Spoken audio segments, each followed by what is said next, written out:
Mga kababayan nating seniors, kung kayo ay 6 o 65 pataas at nag-aalala kung paano kayo makakaraos sa patuloy na pagtaas ng bilihin, may balita akong makakapagpasaya sa inyong lahat ngayong Disyembre 2025. Nakikinig ba kayo sapagkat ang taong 2026 ay magdadala ng pinakamalaking dagdag na pensyon sa kasaysayan ng Social Security System at iba pang programa para sa mga matatanda. Hindi ito chase. Hindi ito pangako lamang. Ito ay opisyal na nakapirma na at naghihintay lang na makarating sa inyong mga kamay. Ang totoo, maraming seniors ang hindi alam na simula na nga ng Setyembre 2025, nagsimula na ang unang yugto ng pension reform at ngayong Enero 2026, makikita ninyo na ang mga pagbabago sa inyong sweldo. Pero hindi lang iyan. Meron pang ibang mga benepisyo na maaari ninyong makuha na baka hindi ninyo alam. Narito ang katotohanan. Ang gobyerno ay nag-approve ng 3 taong pension increase program para sa SSS pensioners at para sa mga mahihirap na seniors na walang ibang kita.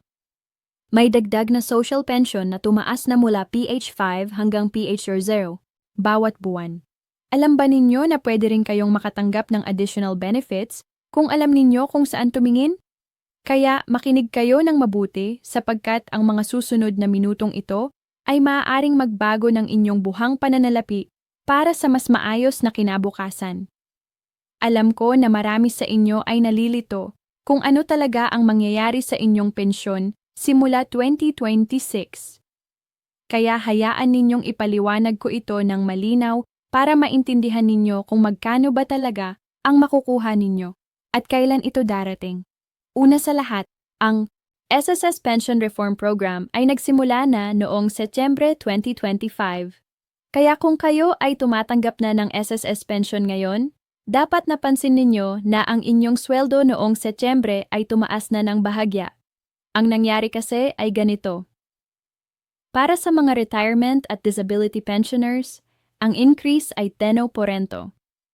Habang para naman sa mga survivor pensioners o mga naulila, ang dagdag ay 5% lamang. Ngayon, ang magandang balita dito ay hindi lang isang beses lang iyan. Mangyayari ulit ang parehong increase 2026 at Siyembre 2027. Kaya sa loob ng 3 taon, ang mga retirement pensioners ay makakakuha ng total na 33% pagtaas sa kanilang pensyon, habang ang mga survivor pensioners naman ay makakakuha ng 4%. Kung simpleng matematika lang iyan, halimbawa ay ang inyong dati ninyong monthly pension ay 5,000. Sa pagtatapos ng 3 taon ay aabot na ito sa naliyo at naango. Kaya malaki rin yan kung ikukwenta ninyo buong taon. Ang pinakamahalagang detalye na dapat ninyong tandaan ay hindi na kayo tukilungang mag-apply para sa increase na ito. Automatiko iyan basta nakalista kayo sa SSS database at aktibo ang inyong pension account. Ngayon, marami sa inyo ang nagtanong kung paano ba talaga kinakalkula ang pension increase na ito at bakit hindi pareho ang increase ng lahat. Ang sagot ay simple pero mahalagang maunawaan. Ang SSS pension ay depende sa inyong average monthly salary credit noong kayo ay nagtatrabaho pa, at sa dami ng taon na kayo ay nag-contribute sa SSS. Kaya kung mas mataas ang inyong sweldo noon at mas mahabang panahon kayong nag-ambag, mas mataas din ang inyong base pension at syempre mas malaki rin ang magiging dagdag kapag nag-increase. Halimbawa lang kung ang inyong current pension ay halos 1,000 bawat buwan, ang 10% increase ay mag-add ng mga PH2. Pero kung ang pensyon ninyo ay mas mababa, sabihin nating 3,000 lang. Ang dagdag ay mga PH lamang. Pero huwag kayong mag-alala dahil mayroon ding minimum pension rule sa SS. Kung kayo ay may bababa sa 10 taon ng service, ang na minimum pension ninyo ay PH2. At kung kayo naman ay may 20 taon o higit pa, ang minimum ay 2, water na.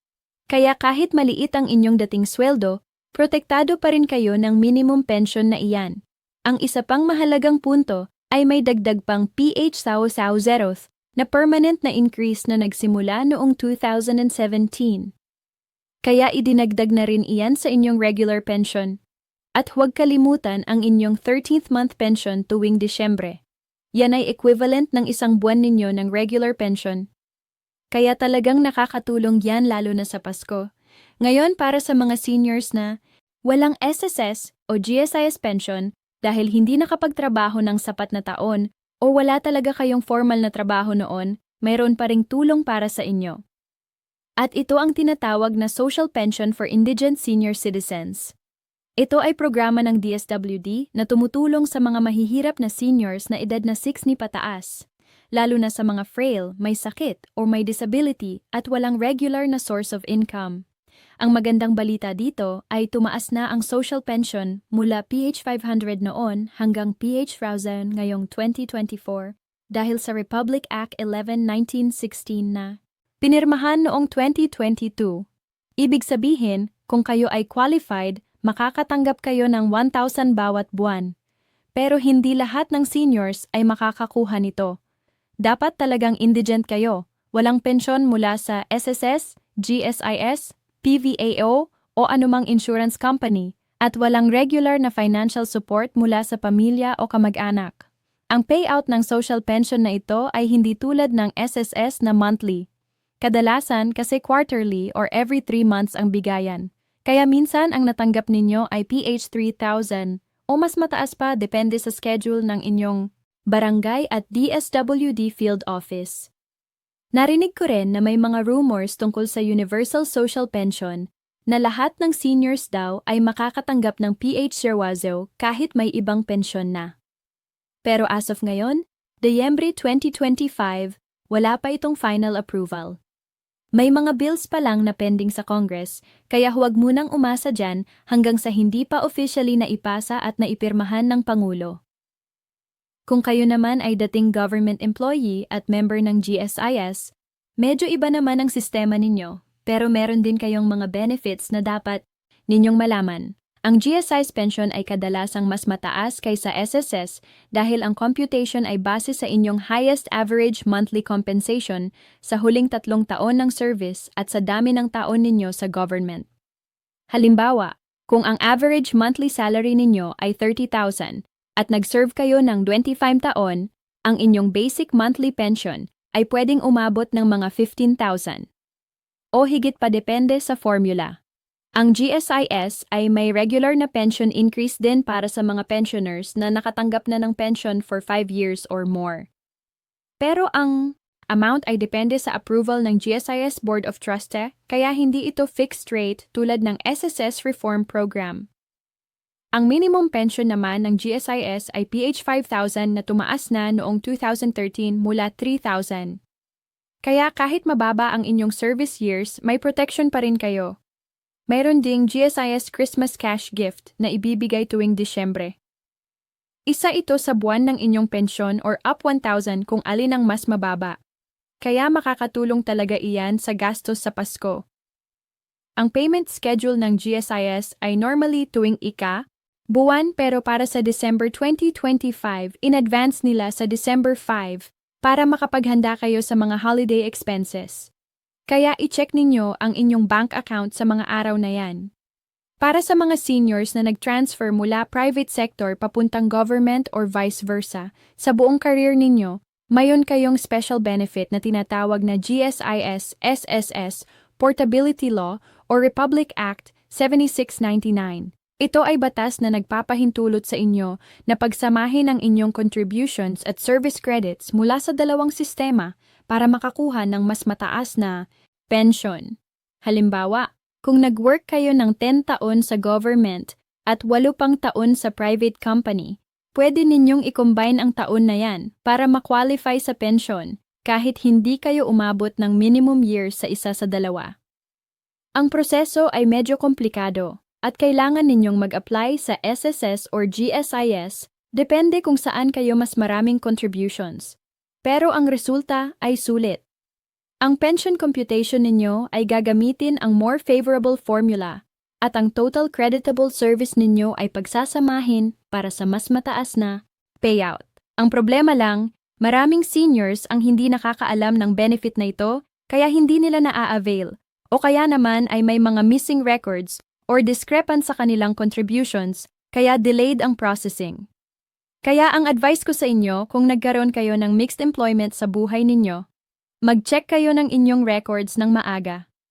Ideally, 6 to 12 months bago kayo mag-retire para maayos ninyo ang lahat at huwag kayong mahuli sa deadlines. Ngayon, pag-usapan natin ang mga practical na tips para hindi kayo maubusan o makaligtaan ng mga benefits na dapat ninyong tanggapin.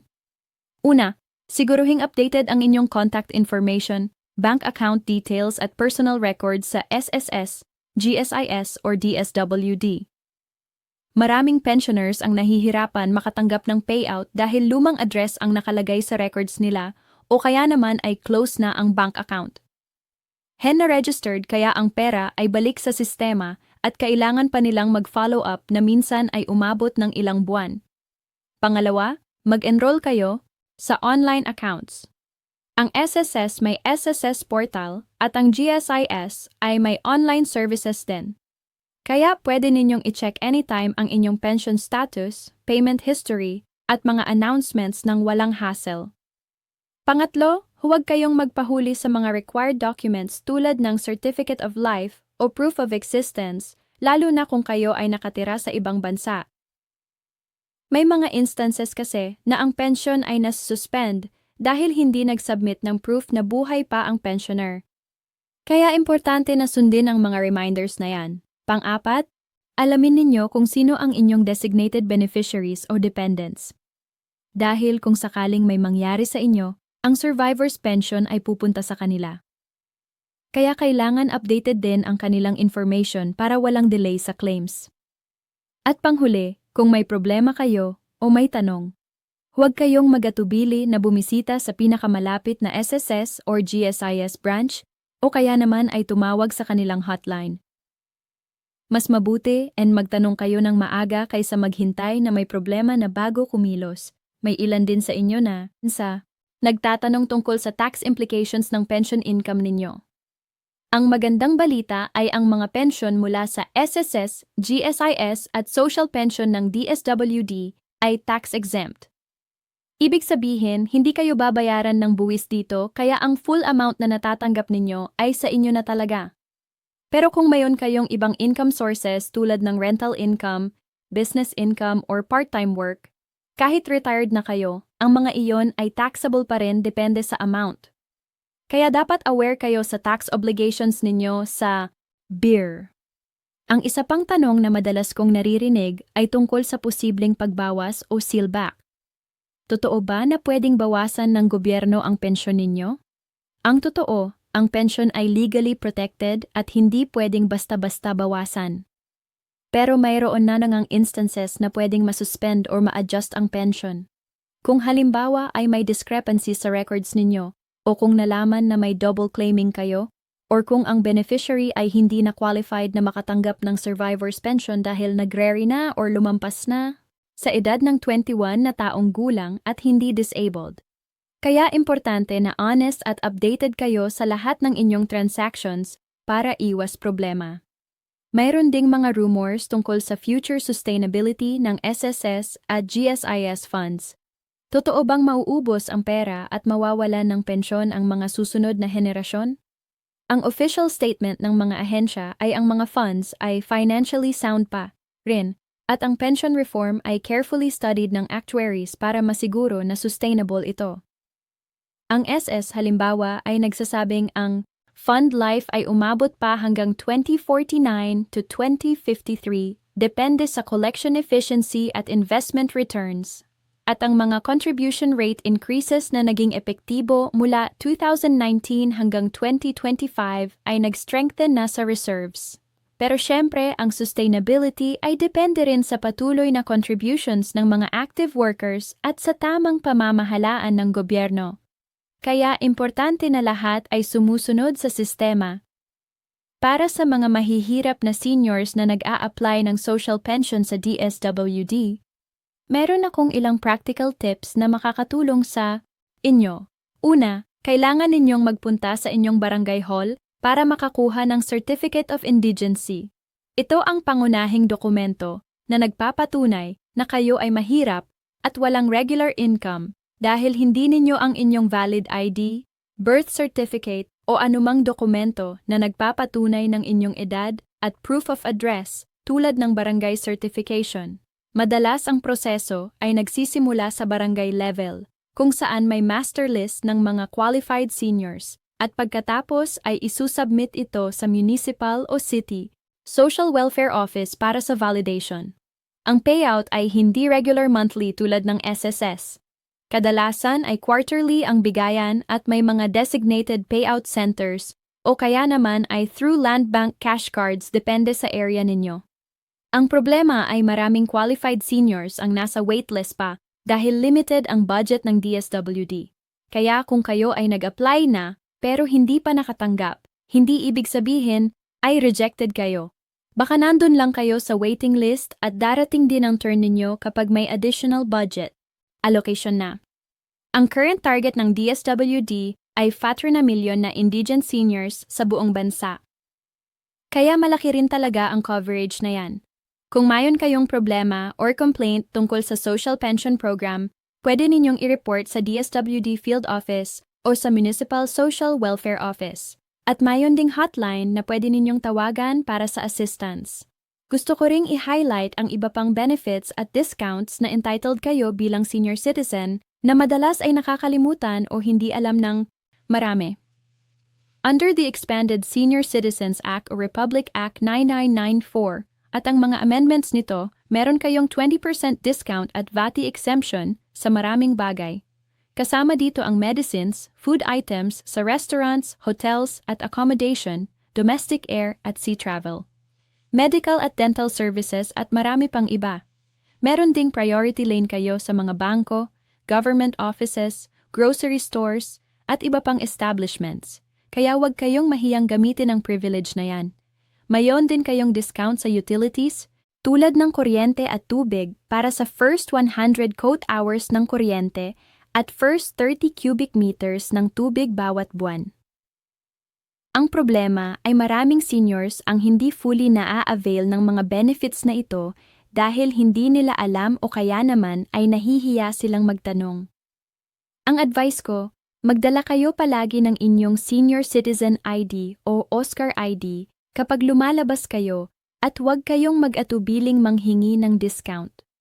Karapatan ninyo yan at hindi parang charity o limos. Mayon ding mga bagong bills na pending sa Congress na nag-propose ng mas maraming benefits tulad ng Universal Social Pension para sa lahat ng seniors regardless of income at dagdag na discount sa parking fees, expressways at iba pa. Kaya abangan ninyo ang mga balita tungkol dito sa mga susunod na buwan at taon.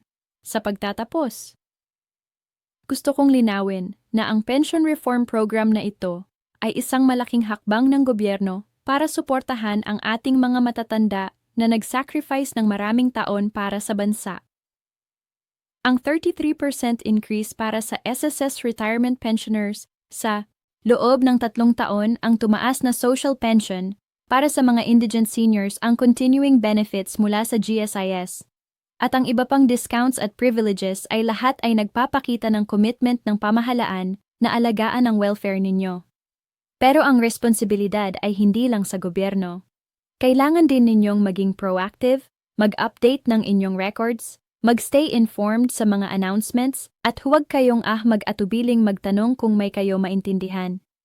Ang mga susunod na taon ay magdadala ng mas maraming pagbabago sa pension system. Kaya importante na handa kayo at alam ninyo ang inyong mga karapatan at benefits. Huwag ninyong kalimutang mag-check ng inyong bank accounts tuwing Setyembre para sa SSS increase at tuwing ika ng buwan para sa GSIS. At kung kayo ay social pension recipient, follow up ninyo ang inyong barangay o municipal office para sa payment schedule. Magtulungan tayo bilang mga senior citizens. I-share ninyo ang information na ito sa inyong mga kaibigan at kapitbahay na matatanda rin para lahat ay makikinabang sa mga benefits na dapat nating tanggapin. Ang buhay ng isang re-heir ay hindi madali lalo na sa panahong ito na mataas ang presyo ng bilihin. Pero sa tamang kaalaman at paggamit ng available resources, mas magiging komportable at secure ang ating kinabukasan. Salamat sa pakikin at sana nakatulong ang information na ito sa inyo. Maging malusog kayo palagi at mag-enjoy sa inyong golden years na deserve ninyo after a lifetime of hard work. P.